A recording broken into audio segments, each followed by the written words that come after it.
Hello, and welcome to another lesson. Today we're going to talk about how the Cold War came to an end. All right? So there are a few competing theories on how it actually did, or why I should say, it came to an end. And one of them is the keeping up with the Joneses theory, which is one of my personal favorites. So keeping up with the Joneses, basically, what keeping up with the Joneses theory is that we outspent the Soviet Union. So the United States we spent a lot more money than the Soviet Union. And what keeping up with the Joneses means is essentially that we spent lots of money and the Soviet Union didn't want to look bad, so they spent a lot of money as well. So, for example, in the keeping up with the Joneses scenario, here we have the family of the Joneses, and here we have, say, the Soviet Union. Now, when the Joneses get a brand new car you see here, this family doesn't want to look bad, so they go out and get a brand new car as well. When the Joneses get a second floor upgrade to their house, they get a second floor upgrade to their house too over here.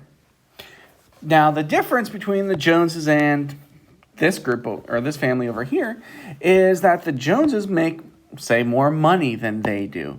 And therefore, this second family will not be able to keep up with the Joneses.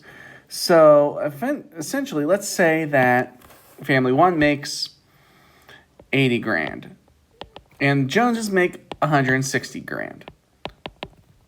Right away, you can tell that the Joneses make a ton more, twice as much, which means that they're going to be able to spend twice as much as they are in their lifetime or throughout the year.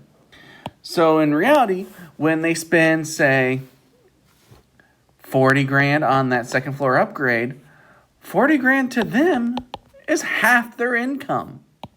Half. Over here, it's a fourth.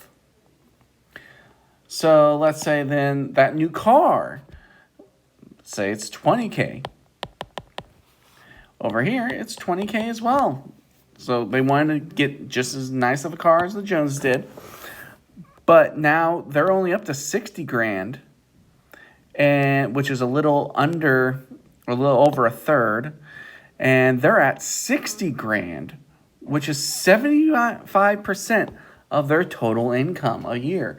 And as you can tell, this is going to rack up very quickly, and it's going to become near impossible for the second family to keep up with them. And if they try to, they're going to go into bankruptcy, which is what this theory says happened with the Soviet Union. So let's say they get a new fence. There's another 5 grand, say, and 5 grand. And then you take in all the bills. Let's say bills for the entire year are another 20,000 for each. Well, if you add this up very quickly, you see 20, 60, 80, 85. They've overspent by 5 grand and are in debt. All right? And the theory is that essentially that's what the U.S. did to the Soviet Union. We spent a lot of money.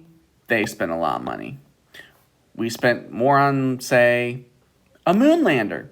They, too, bought a moon lander. We made nuclear submarines. They made nuclear submarines. Why? Because they wanted to say that they are just as good as us. Okay? Not saying they're not good as us, but they wanted to be able to show they're just as good as us. And essentially the theory is that the U.S. economy was much better than the Soviet Union's economy. And therefore, they just couldn't, in reality, keep up with us ever without going into debt. And that essentially that debt became so crippling. What was 5,000 became 10, became 20, became 100, became 2 billion. The debt was so crippling that their economy and country just crumbled.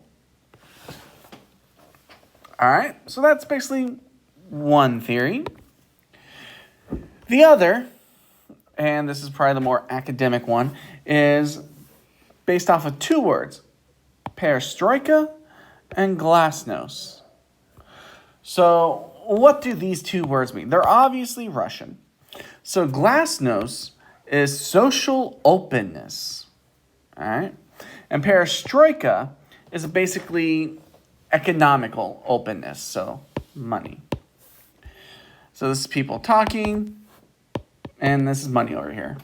Now, what you have to realize is that the Soviet Union back then was really corrupt.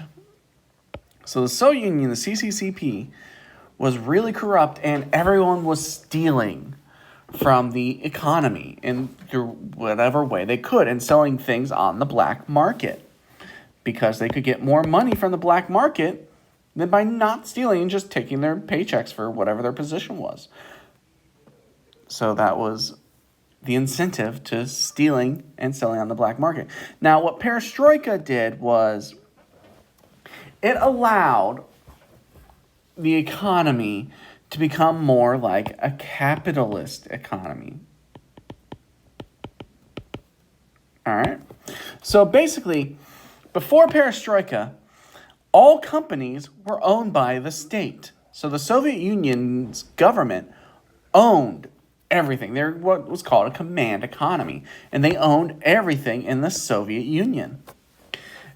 But with perestroika, they started switching out to like, okay, maybe we can't run things as well as you can. So they gave every businessman their business, and they're like, all right, you try running it better than we can, and we'll see what happens. And what happens in the capitalist system is it's all about profit or money. And so what would happen is this young capitalist would start raising prices of all their goods because it's all about making money. And the problem was when they started raising prices, all of a sudden the normal Soviet over here could no longer afford to buy as much because they weren't paid very well. So their buying power went down once these capitalists started charging more and more for goods such as food, radios, televisions, whatever have you. And that started causing a problem that really caused the economy to crash and go down because buying power went up as prices went up, and this is essentially kind of inflation. These common workers wanted a pay increase to try to keep up with the price increases, but the Soviet Union wasn't too fond of striking, so no picket signs for you. And that really caused their economy to crash. Now, if it was just that would have been bad enough. But the second part to perestroika and glasnost is glasnost. Now, glasnost, if you remember, I said was social openness. And what this means is they stopped hiding as much, really. And they started allowing a more open debate on ideas, which the CCP or Soviet Union really cracked down upon before the late 80s. So if you spoke out against this guy down here, who's the leader of the Soviet Union, you go to jail.